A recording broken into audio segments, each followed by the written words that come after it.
All right, to kick us off, we're going to have Carisha Devlin get us kicked off, and then we'll get underway here, folks. Good afternoon or good morning, depending on where you're joining us from. We'd like to welcome you to this month's Annie's Project Showcase, and we are featuring Minnesota Annie's Project, and they're going to be talking about better farm communications. But before we turn it over to our two speakers for today, we'd like to do a quick shout out. We'd like to thank Farm Credit. They are a legacy sponsor of Annie's Project. So we'd just like to express our tremendous thanks to them. And I'd also like to do a quick background about Annie's Project for those of you who may be joining us today that just discovered us and really aren't sure what we're all about. Annie's Project is a 501c3 organization that's been around for 21 years now. And our mission is to empower women in agriculture to be successful through education networks and resources. And we say women because we're a women-centric program, but we're open to all. So anyone that has an interest in learning, that is interested in agriculture, you're welcome in our space. Ruth Hambleton is the founder of Annie's Project. And 21 years ago, she was looking around and saw that there was a void in programs and outreach toward women in particular, that they were an underserved audience within agriculture. So Ruth developed a program, and she named that initial program Annie's Project. And since then, it has grown to where we have the original program that Ruth developed. It's called Annie's Project 101, a crash course into risk management. So it's a 18-hour course that goes really in depth into the 5 areas of risk. But we also have, as we've grown throughout the years, we have some other programs that delve into different areas of risk. So we have a financial risk curriculum. We have one that focuses on estate succession, transition planning, and we have a crop insurance curriculum that we're coming out with. But we also have other Annie's Inspired courses that are maybe a one-night course or a one-hour course on different topics, along with different events like this webinar today. So if you'd like to learn more about us, we invite you to visit our website at anniesproject.org. Circling back to Ruth, her muse behind developing Annie's Project was her mother, Annette Fleck. So we call Annette our original Annie. And when Ruth was developing Annie's Project, she developed it based on her mother's life experiences. Her mother had grown up in town, ended up marrying a farmer, didn't have any kind of knowledge about agriculture or the running of a farm or agricultural business. And during the course of her marriage, they had decided it would make more sense for her husband to pursue off-farm employment. So Annette found herself as the one that was doing the day-to-day management, making the decisions for their farm.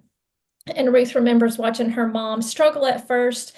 A lot of what she learned and how the decisions she made were based on just self-teaching herself, learning from others, finding mentors, trial and error. So when Ruth developed the original Annie's Project course, she did it thinking what would have been the things that would have helped her mother, maybe have been able to make decisions a little easier, a little quicker if she had had that information. And so the 5 areas of risk: marketing, production, financial, legal, and I've gone blank. Financial, marketing, legal, production, human resources. They really impact whatever decision that you're trying to make on the farm. And so Ruth brought those in to that original Annie's Project class. And that's what a lot of our Annie's Project programs still focus back on, those areas of risk. So what are some other things that you can look forward to coming from Annie's Project? Well, we have upcoming showcases. They'll continue throughout 2025. So be sure again to visit our website. If you like what you see today, there'll be some other showcases on different topics throughout the year. And as far as some other things that you may be interested in, other programs, events that Annie's Project is involved in, I'm going to go ahead and turn over to Doris Moll to talk about. Good afternoon, good morning, wherever you're joining us from, or potentially good evening. I'm Doris Mold, and I'm one of, along with Carisha, one of two co-CEOs for Annie's Project. We've got a lot of things going on. Annie's, we're excited about Annie's. It's growing across the country and beyond. And just a few things that we have going on. We have the Building Resiliency Pilot Program. This has been going on for the last 2 years. We are actually extended into a third year, and we are going to be doing some additional training for crop insurance agents and possibly adjusters. And this has been a collaborative pilot program that has been funded through the Risk Management Agency that covers the cost of training people to become crop insurance agents or loss adjusters in underserved populations. And so if you have an interest in that, you can go ahead and contact us at Annie's program. Again, go to our website and you can contact us there. The next thing that we have, as far as other cooperative agreements, we have, as Carisha had mentioned, the crop insurance education for underserved audiences. That is coming up actually in the next 3 months. We're going to be very active in that space and a lot of opportunities to learn more. And then we also have an NRCS project, Equity and Conservation Outreach Program, and we'll have some additional programming that takes place with that. One of the things that we're excited about that's coming up here later this month, we're going to kick off our webinar series.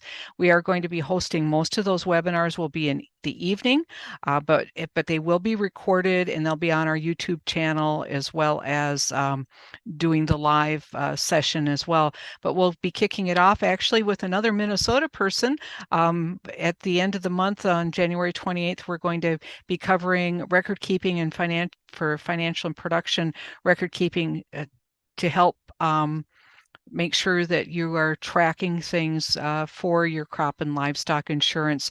And we'll have some basic introductory information about crop and livestock insurance during that session as well. And these are really the topic areas. These aren't the fancy titles yet. Those will be out next week. We will have those posted on our website along with links for how you can join. And then Hunter Byram from the previous, I was going to say I just messed up my slides there, so sorry about that.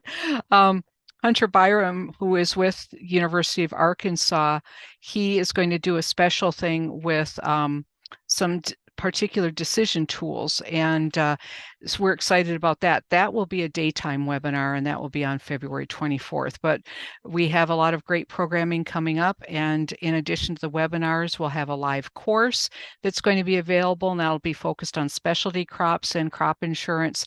We'll have some podcasts, some online self-guided courses, and some additional materials that are going to be used across the country.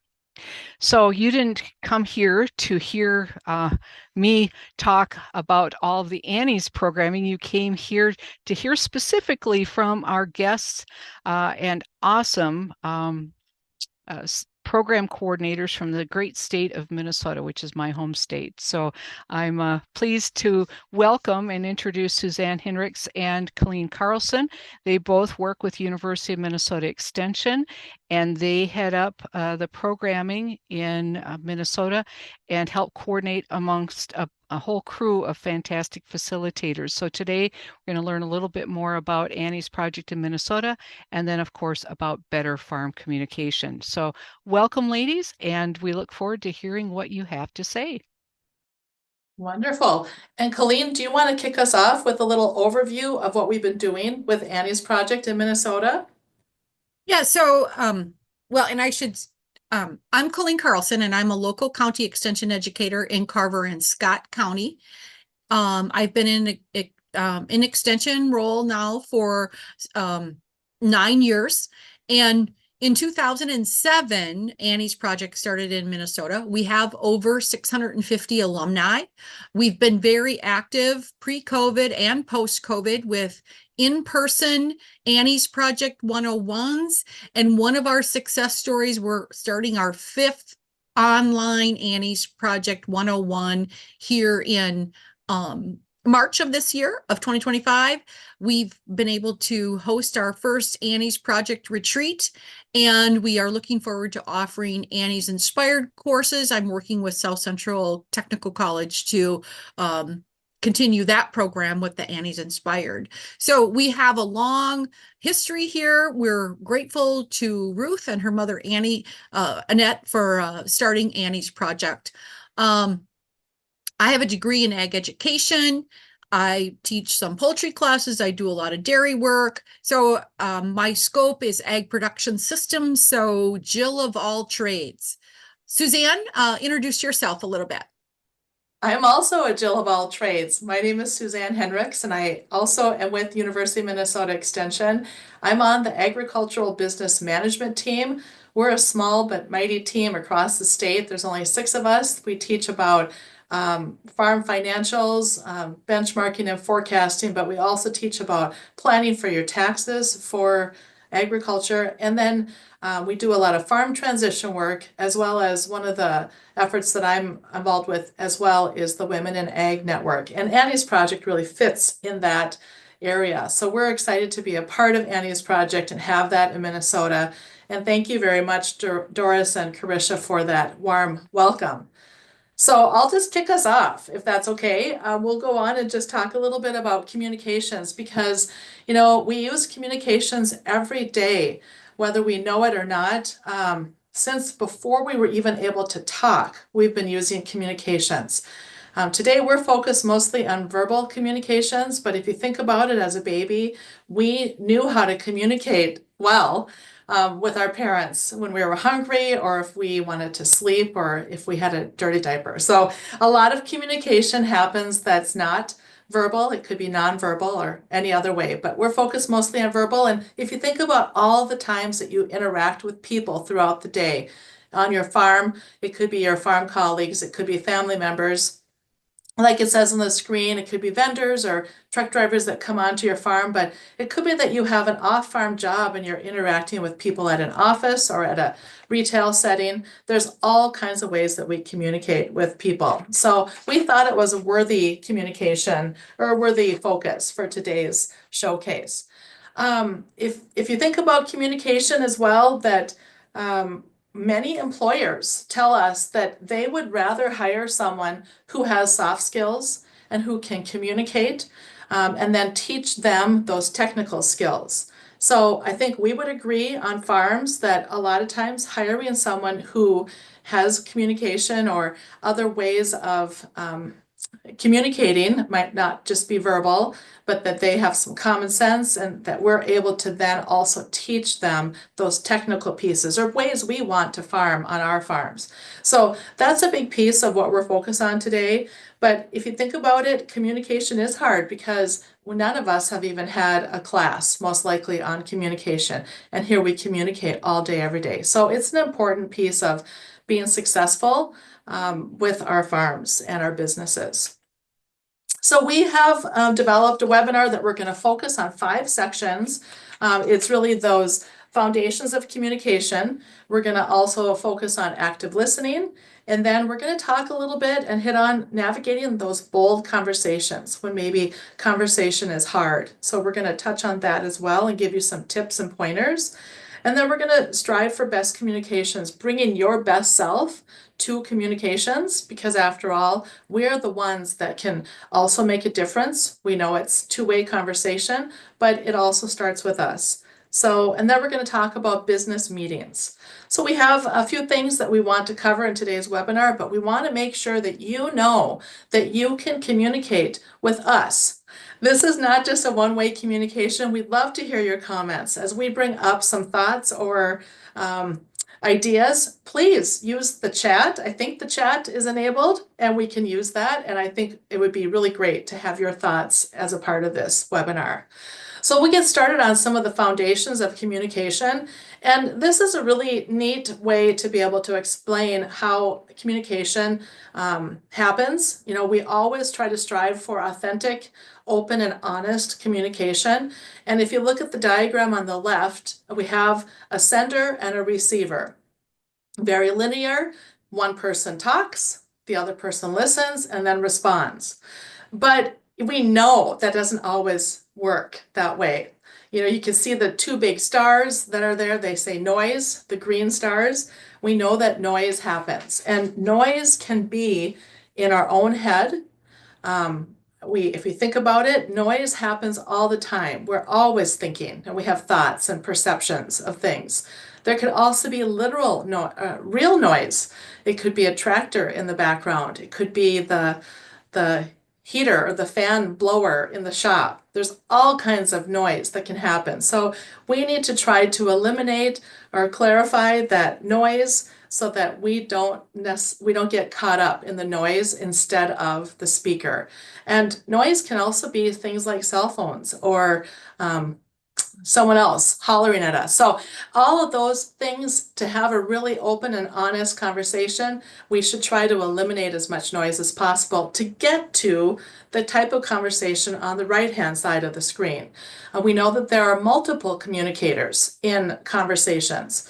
A communicator might start a conversation, and the person receiving it is listening, and then they volley it back and forth. So that's really the co-creation of a discussion, and that's where we really want to strive.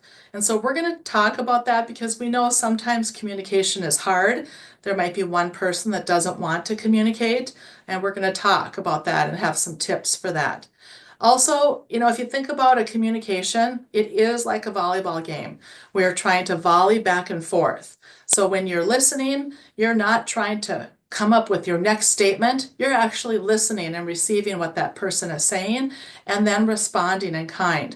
And it's a conversation or a volley back and forth. Sometimes the ball drops and we need to take a step back or take a few minutes away, and then we can serve it again. So that's really our point of trying to have open and honest communication.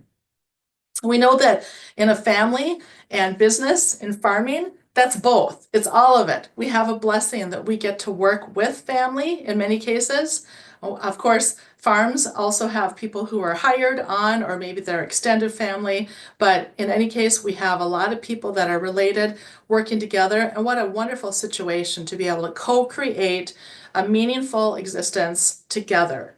Yet we know that can also be challenging too. In some cases, you've grown up together. You might have sat next to each other at the dinner table. You know how to poke at that person and really get a rise out of them. So it can be challenging as well. You live and work together. We're hoping to encourage you and to give you tips on how you can work together. We know that the success of a business really, really does fall to communication. And so even though it's a family business, it is a business after all, and we want to make sure that that succeeds and survives and thrives. And communication can make a huge difference in that.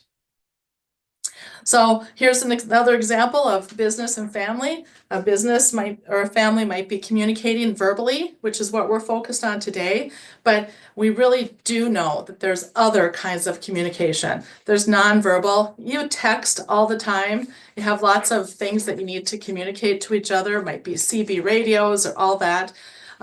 You also just might wave across the farmyard to, yeah, we're going to move over here now, whatever it might be. But we also have things that we need to discuss a little bit more in depth. Might be where the cattle get moved next time. It might be what seed we're going to plant next year. All kinds of things happen in a way that needs verbal communication. And, we have written communication and other pieces too, but we're going to really focus on verbal communication today. And why is this important? It's important because farm businesses are not just the farm, they're not just the business, it's also a family too. So building up to this, we know that farm generations and farm transfer happens, and that's what we want to have happen. We want to make sure that farm businesses succeed, that farms can pass on the knowledge that they have in the previous generations to the next generation so that they can be successful too as a farm family. So this diagram is a really nice diagram. It helps us kind of look at the different layers of a farm business. The outside axis is really about that kind of aqua color, is really about the business and the trajectory, how it forms. You know, there's a time when you're functioning. There's also a time when you're probably transitioning to a next generation, and communication is really important with that. Also, the green layer talks a little bit about who needs to be notified about communications and things. You know, the immediate people who are working on a farm, they are dealing with the day-to-day operations and those decisions. But what does a cousin who might occasionally help out need to know? They probably need to know different things. They don't need to know what's in the checkbook or what kind of bills you're paying and things like that, but they need to know when they need to show up to help on grain harvest or something like that. So on and so forth. This continuation really helps a lot. And Colleen, if I ever miss something that we talked about that we wanted to mention, make sure that we jump in and help each other as well. So the 4 types of verbal communication that really are evident in verbal communication are intrapersonal communication. So I talked a little bit ago about we always have thoughts going in our heads, and we do. And there's research that shows that typically the average person has about 6.5, so 6.5 thoughts per minute. So if you think about that, we might be thinking about something, and then within 10 or 15 seconds, we're switching to another thought. So just think of all the things that go through our mind in just a minute. That's a lot. So intrapersonal communication is something that we acknowledge because that is a part of communication. And intrapersonal communication is how we talk with ourselves. So we should always, as much as we can, strive to talk positively and with care for our own selves. Then there's the interpersonal communication. That could be just between one other person. That could be between a couple people. And then there's the small group communication. And then we have that public communication. So small group communication would be kind of like a farm meeting when we're having a few people meeting together on the farm about an issue. So a couple things that play in. These are non-verbal things, but we wanted to acknowledge them because if you think about the tone or the body language, maybe the posture that you use if you stand with your arms crossed, we've heard people talk about this. I'm sure you've been on other webinars or other places you've learned. That all makes a difference. If you keep eye contact with the person, that also is something that in our culture is really acceptable when you have a conversation going. But I just wanted to highlight tone. So if you think about the list of sentences here, it's all the same sentence. It's someone talking about John, and that talking about a person telling John that that person was late. So I did not tell John you were late. I did not tell John you were late. I did not tell John you were late. And you can go on and see how each one has a different connotation. So tone really makes a difference. Like if we look at the last one, I did not tell John you were late. There's a lot of things there that we can receive as a receiver in the way you've said the sentence. So tone makes a difference. So keep that in mind. And also space. Space between the speakers makes a difference too. I read someplace, yeah, it says it on here too, 5 to 7 feet. So a social gathering somewhere between 5 to 7 feet apart is usually kind of an acceptable amount of space between two speakers. If you are like a husband and a wife, or maybe two sisters, you might have a much more personal space and you might be willing to stand closer to each other. Touching someone while you're talking also, is that okay with the person you're talking with, or is that something that they don't really care for? So getting to know who you're speaking with also makes a huge difference. So we're going to move on to the second part of our webinar, and that's listening, because listening is a super big part of communicating. So we talked about how speaking and a discussion is that volley back and forth. Well, in order to have that continued communication, having two speakers who are willing to speak is a part of the conversation, is a part of the success. So I'll just say that I have worked with a farm family where the daughter-in-law was having a really hard time communicating with the father-in-law.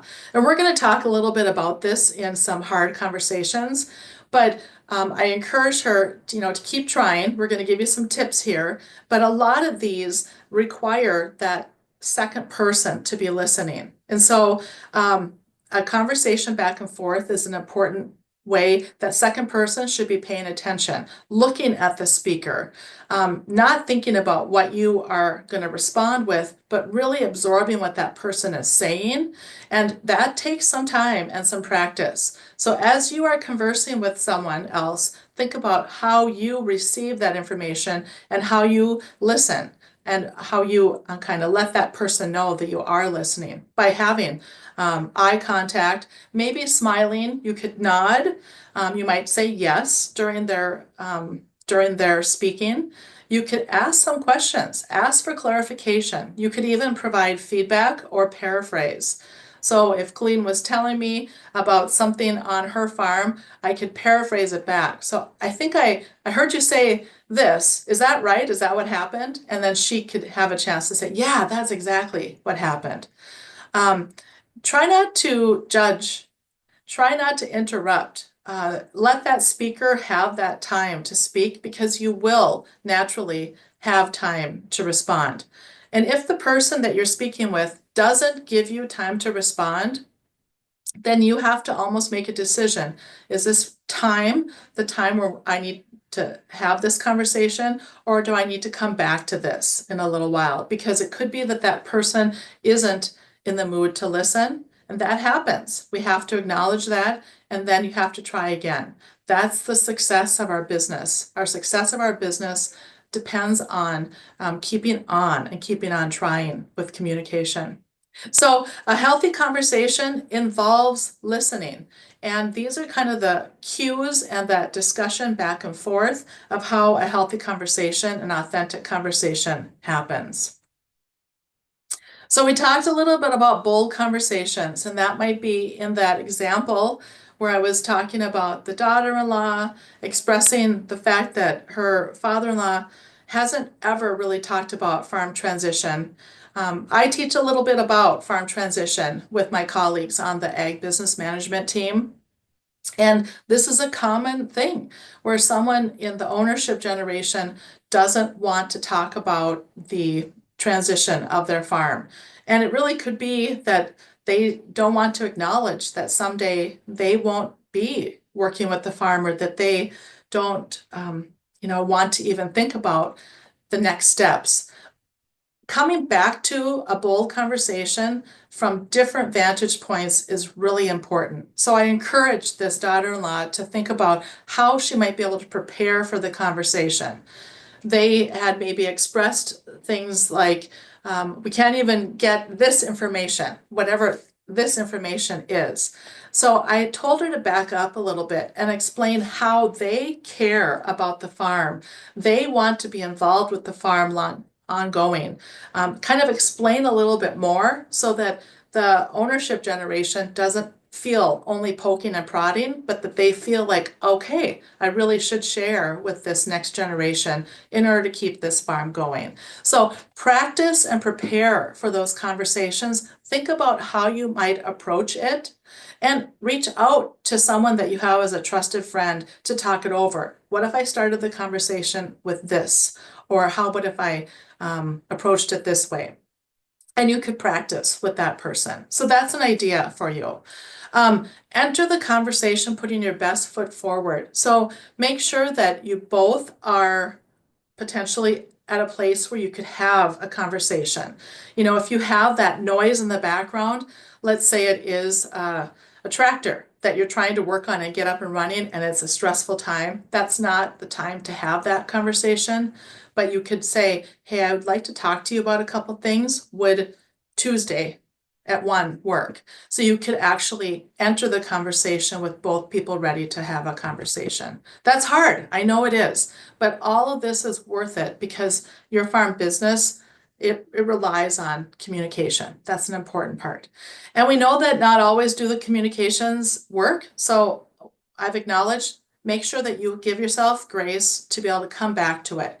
And not only coming back to it just to give a cooling off time, but also just to come back to it and to actually bring the conversation up again, because it's important in the success of our farm.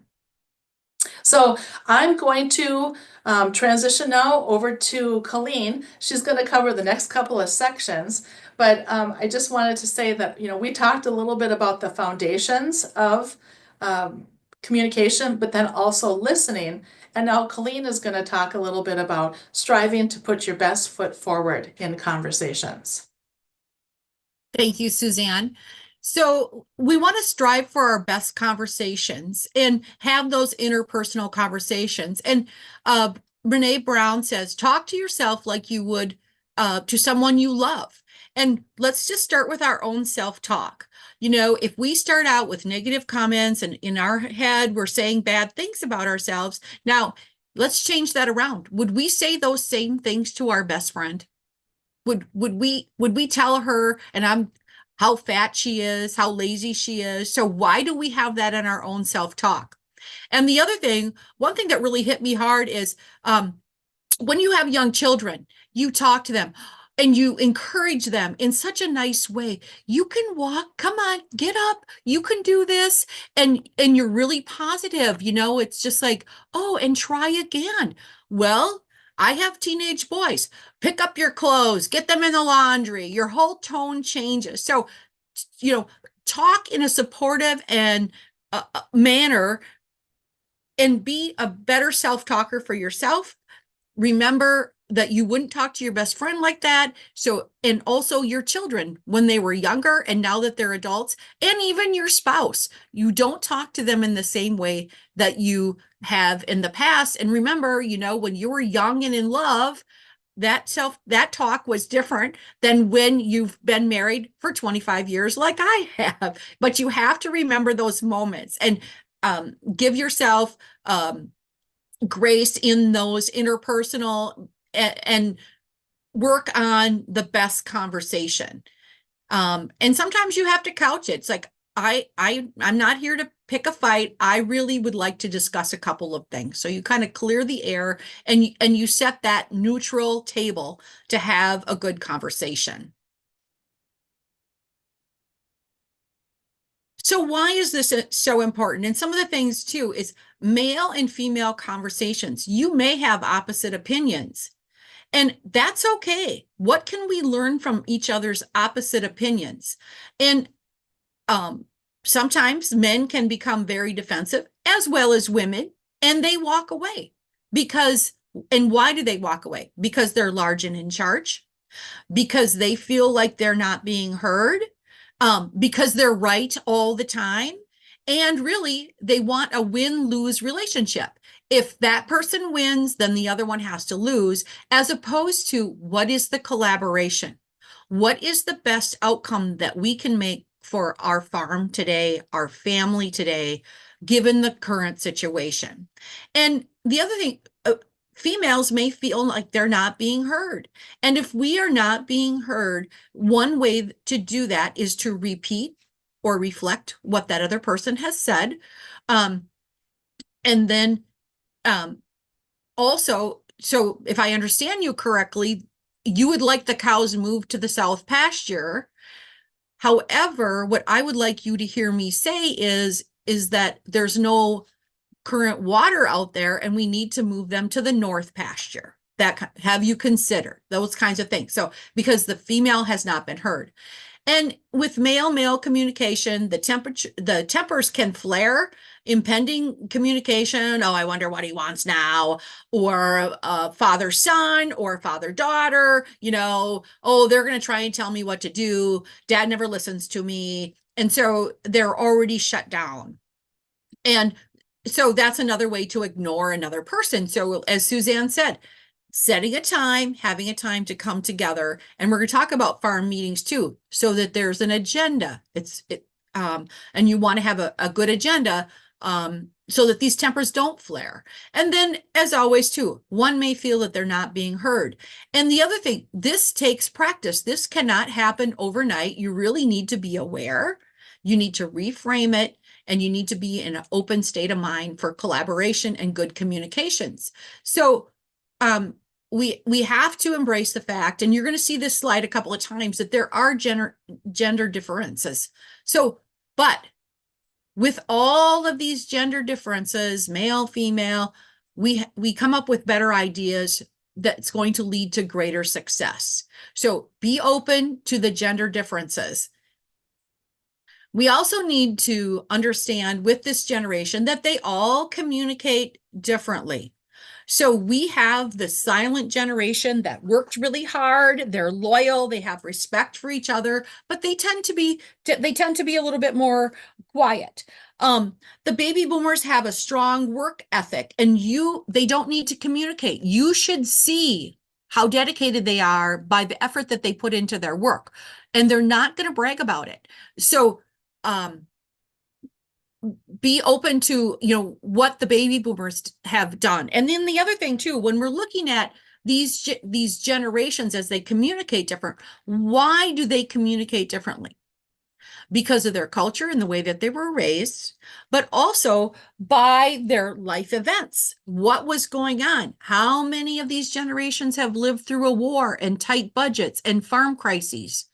Which one of these, and how has the farm values and the family values, how have the farm and the family values seeped into the farm values and the farm business goals? And not saying that you should abandon your values, because that's really important, but also when you're talking with different generations, and especially if grandpa is bringing in that Gen Zer, they're going to be wanting to be heard. Their influence with technology is a lot different than the silent generation. And remember, the silent generation really didn't have electricity. So think of all the technology that they have experienced, and it's okay if they don't text or use apps. We need to be patient and explain that to them, and hopefully Gen Z. The other thing with Gen Z too, and millennials, is they want time off. The baby boomers and the silent generation, they've worked. They didn't take vacations. And millennials and Gen Z, they want work-life balance on the farm, and they are probably more open to treating the family like family events, and the business having a business meeting, which is something new. And we need to try something new and to develop that collaboration, as opposed to one side being right and one side being wrong, or one side win and one side lose. So remember that the generations communicate differently, and kind of what I've gone over to, this is just one example, and there's more work to be done in understanding generational differences. And certainly that is something that you can do research on, or work with Extension on, or work with Annie's project on, is to understand the generational differences. But the silent baby boomer generation, they hard work and sacrifice, they expect loyalty, and they will conform. Whereas the millennials, they want technology to do some of the work. They have a global orientation, and I even take this with like grain markets and listening to the radio for the grain markets every day. Growing up, now I can click on my DTN or use my computer, and also understanding how worldwide markets and exports influence grain, corn, and soybean prices.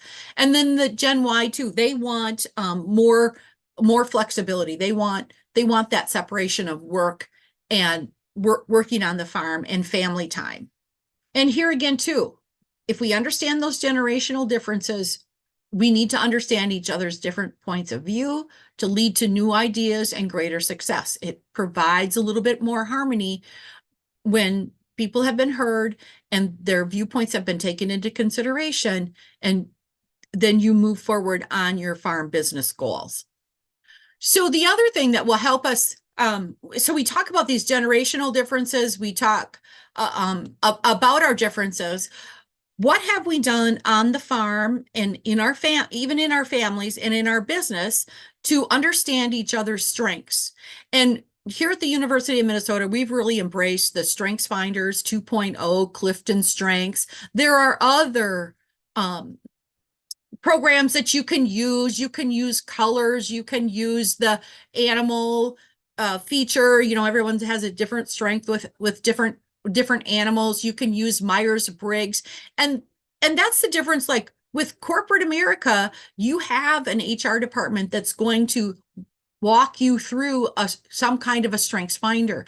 When you're on the farm, this might be a time when you need to hire a consultant, when you need to ask somebody, and maybe it's offered through your financial institution, but this is something that you're probably going to have to pay for to help understand and have somebody provide some navigation about what the strengths are. And I really suggest this with farm transition, as well as if you have a lot of farm employees that work together, is to find out what their strengths are and give them the activities that they can really maximize and achieve at, and provide some aspect to your business, because we can't all be everything and do all on the farm. If some are good at the livestock, some are good at the crops, some are better at marketing than others. And so we need to understand who should be marketing the grain, who should be milking the cows, who should be deciding which genetics to use on our livestock. So I would suggest a strengths finders, a colors, or other avenues to help understand the strengths of your team. And then use those strengths. And because we're all different, but we all have strengths too. And instead of working on our weaknesses, build up our strengths to bring the best to our family and also to our farm business. We all grew up differently. Our personal culture, whether that be how we were raised, if we were in the city or a rural area, also our ethnicity, if we're German, if we're Irish, if we're Hispanic, that also plays into our culture and upbringings, what traditions, and how does that impact our communication. So the culture is a pattern of thinking, feeling, and behaving that each of us learned from the people and in the environment which we were raised in. And our environments are impacted by many things. Like I said, it can be our historic roots. It can also be our city and our country. And I know, like, my mom was a city girl, and but she did learn a lot about the farm, and she wasn't a huge tractor driver, but when it came to the livestock and the animals, she was really good at that. So it's like finding those strengths, but also understanding how we were raised and how that influences our culture and what it does for our communications, and even some of the vocabulary that we learn or that we know of. And agriculture is a big bag of acronyms. So what does that mean? And so some of us on this call will remember what Soil Bank was, or the ASCS office. That's not in our vocabulary anymore. It's the Soil and Water Conservation District. It's the FSA. It's the Farm Service Agency. And fortunately, too, one of the things that we learn in Annie's project is what those acronyms mean, because if you grew up in the city, you don't know what that means. Or if you've taken a back seat, but you want to learn more, that's one thing that Annie's project can bring to you, is learning more about the acronyms of agriculture. So our culture influences our worldview. We've learned our culture about our behaviors. Why do we behave that way? Why do we embrace some family traditions, whether that's heritage or whether it's where we grew up, or our spirituality, the music we listen to, or the food that we eat? That's all part of our culture. So, and then the other part is culture affects how we display or not display our emotions. You know, how do we greet one another? Do we shake hands? Do we say hello? And of course, with COVID, that's changed things in our culture as well. And the same thing that Susan kind of brought up too, our closeness. Some cultures are really happy being really close to each other, and others would prefer to stand further apart. So once again, we need to look at these differences in our cultures and what strengths that they bring, and how can this lead to new ideas for greater success in our farm business and in our communications with the people that we work with. So now that we've talked about communications, we're really going to get into some of the tips and the hints here. So our conversations can get really heated, and our farm meetings. So we need to recognize, and the leader for the day, or you as an individual, need to just say, I'm feeling like I need a break right now. We've discussed a lot of things, or you can just frame it what it is. It's getting heated. I need to take a break. And so that break can be a short period of time. Let's take a break and come back in 10 minutes.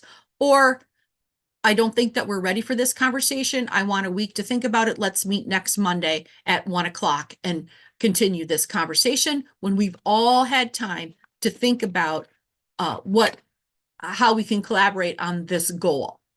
And so a couple of things here. So Emerson says, for every minute you remain angry, you give up 60 seconds of peace of mind.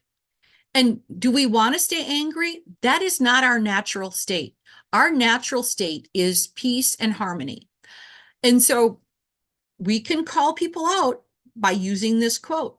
And you can say it, for every minute you remain angry, you give up 60 seconds of peace of mind. And that's not being right or wrong. It's like we want to move to our natural state. And so the other thing too, when you hold on to anger and unforgiveness, you cannot move forward. That is a roadblock that we need to overcome. And we need to ask each other, how can I help you? Have I listened to you? Have I heard you? Being angry is not going to help us move forward in this situation, and it's not going to help us achieve our goals. And so the other thing too, it's wise to direct your anger towards the problem, not the people. So the person isn't the problem. It's the situation. And sometimes you can't help your situation. Low commodity prices, you can't help that. But we need to take a break, and we need to focus the energies on the answers and not the excuses. So in this case too, are we doing the best job to market our grain, and instead of just selling it out of the field? Can we get a better price? And even do we understand our break-even point before we make a marketing decision? So just some examples there, but we want to strive for peace. And then also doing that, have we ever learned how to apologize to somebody? And so when we apologize, what we want to do is be really clear. Say what you're sorry for. Susan, I'm sorry I ate your Ritz crackers. Say why it was wrong. It was wrong because your name was on the Ritz crackers in the cupboard, and and don't make excuses like, however, I was hungry and I ate them. No, I'm sorry. So accept full responsibility. I accept responsibility for what I did and said. And then ask, how can I make amends? How can I make this better? And if the person doesn't say anything, which hopefully they will, but Suzanne could say, I would like you to replace the Ritz crackers that you took. And great. So, and then commit to not doing it again. Moving forward, I promise not to take food out of the employee cupboard without my name on it. And then ask for forgiveness. Will you accept my apology? Suzanne, will you accept my apology? And then Thank you. Thank you for bringing this to my attention. I'm sorry it was an oversight on my part, even though I was starving to death. Um, but and the same thing with farm meetings and things like that too. So learn how to apologize effectively. I'm going to ask you a question here Yep. on the apology.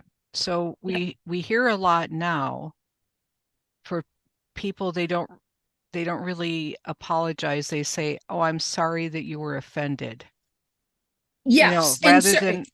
Rather than apologize for the action that the person. So how if you were the recipient of that kind of apology, how would you manage that communication? Yeah. Well, and so, and Suzanne and Doris, what you're bringing up is these are not apologies. I'm sorry you feel that way with that. And then I'm sorry, but you misinterpreted what I said. And then also bringing up baggage. What about the time you did this 5 years ago? And so we want to make those good apologies to build trust. And so when they say that way, it's like, Doris, I'm sorry, I'm not going to accept your apologies because it didn't feel or sound sincere to me. You're still putting the blame on me. And I would like you to rephrase your apology. And sometimes it's just an awareness because you don't know, like, I'm sorry you feel that way. Well, you're not the person who's saying that is not understanding how you felt or how you were offended or taken aback by that, but by whatever they did. So you frame it back to them and say, you didn't recognize the reason why I was upset. Right. You're just telling me it's my fault. And it's try again, which Yes. can be a little snarky, but try again. All right. Thank you. So the other thing, and we talked about communication, but yet listening is really the most important part of communication. So I like to use this acronym, WAIT. Why am I talking? To evaluate your own contribution into the conversation. And as Susan had said earlier, sometimes we're in a rush to judgment. We're trying to hear what you said, but we're already formulating in our mind what our response is going to be. And so really, we need to practice the WAIT. Why am I talking? Do you have something of value to contribute? In team meetings, I see this all the time. People feel like they want to say something that's maybe already been said. So don't feel like, have a way to say that you agree. Some people snap their fingers, like, I agree with that. Some people say, we've heard that, let's move on. But really think about, why am I talking? And if you don't have something to contribute, don't speak. The other thing too, I encourage you to stay in listening mode to understand the other person and what's being said. And here's a generational thing too. Don't be quick to give your sage advice. When you have Gen Z and millennials, let them talk it out to find the best solution. And wait until the time is right, or to interject, or to not say anything at all because they've come to a better solution. And remember that it's all about collaboration. It's not being right or wrong. It's collaboration. The other thing, and this works, because we have people, and I'm probably one of them, an oversharer. So I really try to work on the WAIT, but I also work on the think. Is this true? Is it helpful? Is it inspiring? And is it necessary? And is it kind? So when somebody says, well, remember Remember that time when mom and dad had to pull you out of the ditch and you wrecked the car? You can say, Suzanne, was that a kind thing to say? And was it really necessary? Because that happened 5 years ago or in their youth. People grow and change. So sorry to pick on you, Suzanne, but yeah. We're going to run through this really quick. So a good way to impact communications and goals on your farm are team meetings. Now, this GROW model is used for performance feedback, and I've changed it up a little bit for farm meetings. So the GROW model, that acronym stands for goals, reality, options, and a way forward. And I've used this in some soft skills meetings, which I've had with some of my farmers, and they have utilized this tool. So a sample farm meeting agenda to talk about this GROW model would be the topic or the goals. And then to include some room for discussion. What is the reality and what are some of the options? So you have room there to take your notes. And I first should start too, your goals. We could do a whole nother session on setting farm goals, mission statements, and value statements. If you're looking for that kind of a thing, the University of Wisconsin has some great work on that. And here again, too, there is some facilitation that can happen to establish your farm mission and goals. But that topic or those goals should go here because what you're talking about, how does that impact your goals and what you want to accomplish? That flail chopper that's on sale does not, or is coming up on an auction sale, does not meet your farm goals right now because you need to put a new well in. And so the well takes priority, etc. And so then the other thing is the discussion. What is your reality and what are your options? So put that in there. And then also, what are your action steps? So how are we going to put that new well in? Who is going to contact the well driller? Or are we going to get 2 bids? And who is going to do that? And so then put that down there as who the people or the person is going to be responsible for doing that. And then what's our benchmark? Well, let's try to have that done by February 1st. Okay. But we absolutely have to have it done by February 5th. That's our next meeting date. And we want to hear back from you about what the bids are. So then you have a deadline.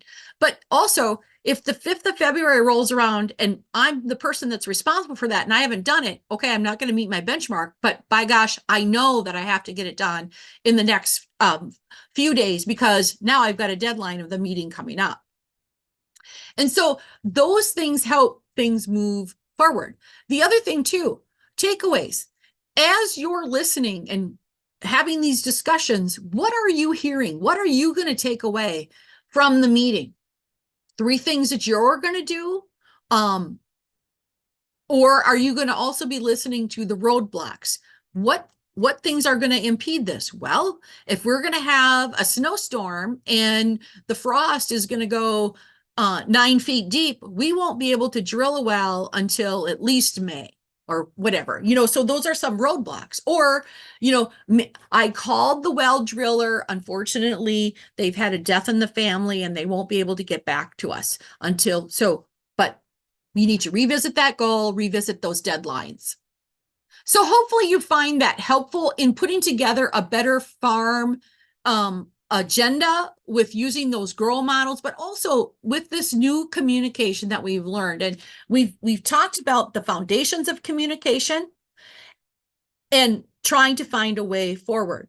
We understand that active listening is a huge part of communication besides the volley. So when the volleyball is going back and forth, you're listening and then you're contributing to the conversation. You're waiting until you've heard everything that person has had to say. You might want to reframe it, and you're navigating those bold conversations in a better manner now because you've learned how to be a better listener. You understand the generational differences, and you don't have to pretend. Let's talk about them in a meeting. What values and what things contributed in your lifetime to how you farm today? And these are the ways that I grew up, and this impacts how I want to farm. So we want to strive for best communications and bringing your best self. And then I encourage you to use the GROW model for business meetings. Thank you for your time and attention today, and we'll entertain some questions. And if you want to reach out to Suzanne and I, our contact information is there at the University of Minnesota, our phone number and our emails. We'll take a few questions, certainly. And we did have one. They said, this makes sense, but feels overwhelming. It seems like a part-time job strategizing, practicing, and implementing better communication for the farm business, which is a side business for all but one in our family. Everyone else having additional full-time work. How can we break it down and make improved communication feel doable?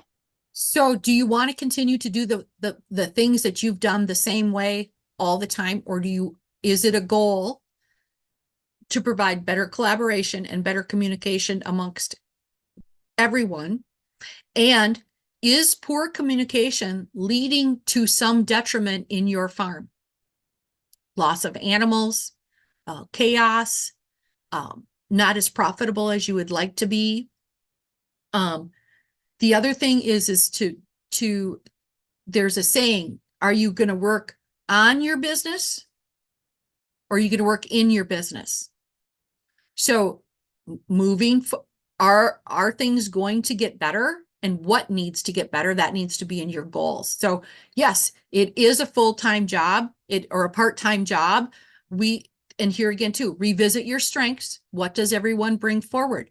Are there small changes that you can make by having a better farm agenda, by having a mission statement and a value statement, so that you can be more productive in the times that you do have farm meetings?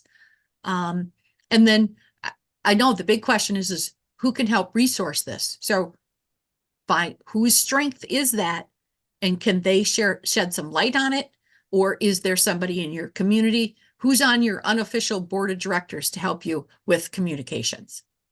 And I would just say, make it so that it isn't a full-time or a part-time job. Bite off little pieces at a time. Set a goal that you're going to have 3 farm meetings throughout the year. Someone should come up with the agenda by talking to everyone. What should we talk about here? So yes, bite it off in manageable pieces, because you're right, it can be overwhelming and we don't want that to happen.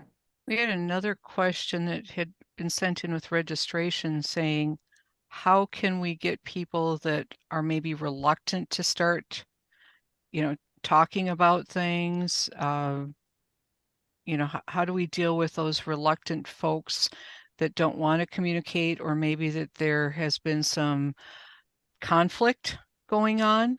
How do you foster dialogue with people in general, and then when there's conflict? I'll jump in, and then Colleen, you can add. One of the ways that I would see in that farm transfer part, there's conflict that's going to happen. People have different goals. They have different things that they want to have happen, or maybe they want to try new things. So making sure that you always are thinking about that everyone here wants the best for this family and this farm. So always keeping that mindset, that's huge, because we can fall into the pit where we just think everyone's out to get us, or that there's something that's not right and that's because they're trying to stab me in the back. We have to keep trying to come back. Then if we don't have communication, we have to also try from a different point of view. So like I was saying, practice with someone that you have as a trusted friend, or maybe turn to your extension educator and talk it over. If you have someone else that works in agriculture and understands, that's key to having some help. How can I tackle this? How can I approach that person? Yeah, you have to think about it and prepare. And also by understanding the generations and the culture and the communication styles and the strengths, maybe that person is strong and won't communicate because they're afraid that they're going to be replaced and that they're not going to have a purpose anymore. So going back and revisiting what their values are, why they're doing the things that they're doing, and also what life events might have influenced that. So, and here again too, I'm assuming the older person, but let's say we have a younger person that's involved. Well, my grandpa's not going to listen to me. He thinks I'm a young whippersnapper. I've made some bad decisions, but explain, take the time to find space at the table to talk about those things that influence why they're doing what they're doing or their lifestyle. Try to cultivate that positive view of each other because you all have something to contribute. So even this person who, if you're negotiating this with somebody, it's like you can say, Grandpa, I want to be respectful of the work that you've done and the opinions that you bring to the farming operation. So compliment them. And then the other thing too, ask a question and be quiet. Let them share. Great advice, ladies. We're going to have one last question, and then and the last question has to do, and I'm kind of combining several people have similar questions. How do you have better open communications with a tenant in a crop share situation or somebody that you're working with that there might be some conflict over the crop share, or there might be some conflict over money? And we have two different situations that people have brought up, but how do you have those conversations when it involves kind of resources that might be money or turn into money, for instance? So if you could help illuminate us a little bit on that, that would be helpful. Really reevaluate what your tenant landlord sharecropper relationship is. Is it a once a year relationship, or is it truly a business relationship? And what resources do you as the renter bring to the table? And how can you keep the landowner abreast of what's going on in the ag community? And what type of research-based information do you bring? And are you doing all the work yourself, or are you giving them some of the responsibility? So for instance, if it truly is a sharecropping situation and they're going to market their grain, are you going to a marketing meeting together and are you hearing the same thing?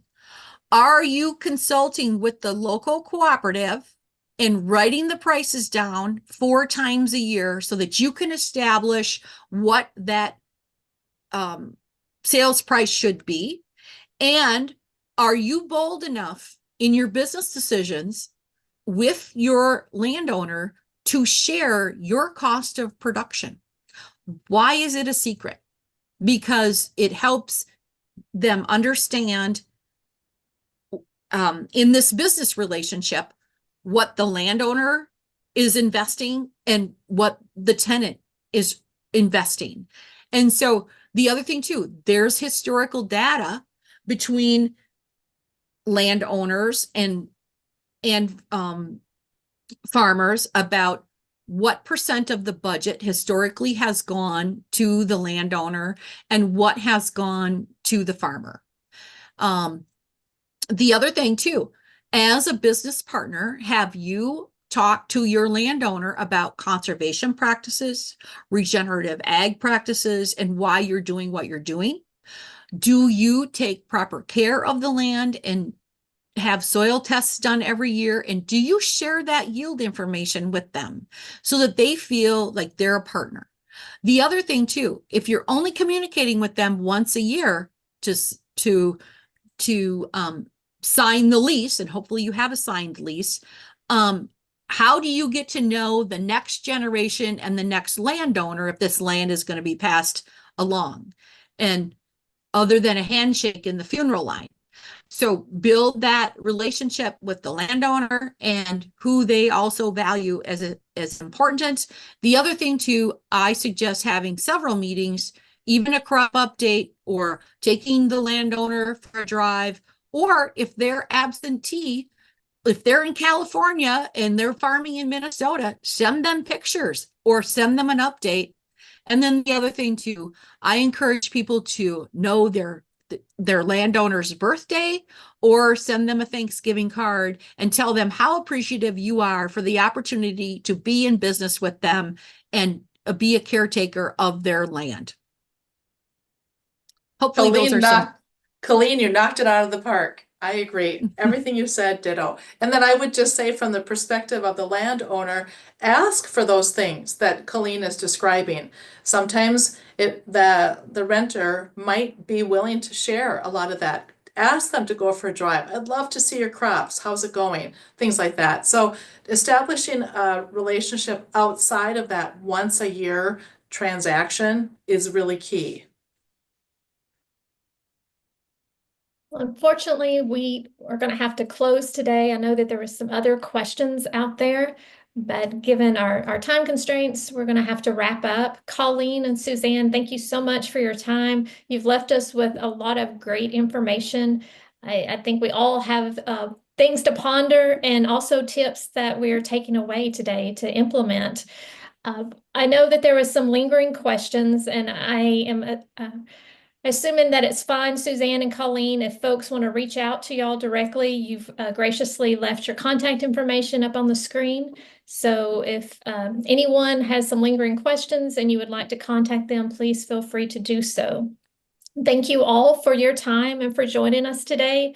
It was great to spend the last hour with y'all. If you would like to watch this again, if something, you'd like to go back and reflect on something, or perhaps you'd like to share this information with someone in your life, we have recorded this, and this recording will be moved to our YouTube channel. So you can always go there to view it again and to share it as you'd see fit. So again, thank you all so much for your time. We hope that you come back and join us for future showcases. Again, you can go to our website, www.anniesproject.org, to see when those events are taking place. Have a good day.